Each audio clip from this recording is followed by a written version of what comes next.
Hello friends, जो हमारे तिपरा मोथा के वॉरियर्स हैं, हमारे तिपरासा लोग हैं।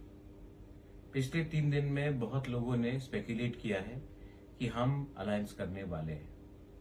मैंने पहले भी कहा था और आज भी मैं कह रहा हूं कि जब तक हमें राइटिंग में गवर्नमेंट ऑफ इंडिया नहीं बोलेगा कि हमारा डिमांड को कॉन्स्टिट्यूशनल सोल्यूशन को आप पूरा करेंगे, मैं अलायंस नहीं करूंगा।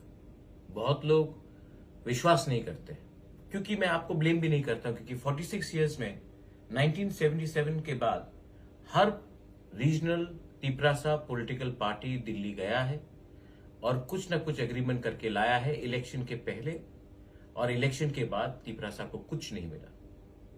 मैंने पहले से कहा था और आज भी कह रहा हूं कि no compromise on our demand. मैं दिल्ली गया, हम लोग सब दिल्ली गए, हमने उनका बात सुना। अगर हम नहीं जाते तो बोलते कि बुलाने के बाद भी नहीं गए, हम गए, अच्छे तरीके से उनका बात सुना और मेरे दिल में एक बात क्लियर है कि उन्होंने राइटिंग में कुछ नहीं दिया है। मैं तिपरा मोथा वॉरियर्स को, अपने पूरे तिपरासा को बोलना चाहता हूं, there will be no alliance in this election. आज हम लोग अपना कैंडिडेट नाम डाल रहे हैं और ये बात पूरा क्लियर हो गया है। मीडिया मुझे फोन करके तंग ना करे, मैं अलायंस नहीं कर रहा हूं। मैं इस इलेक्शन में फाइट करूंगा और उनको हराने के लिए फाइट करूंगा जो हमारे डिमांड के खिलाफ है।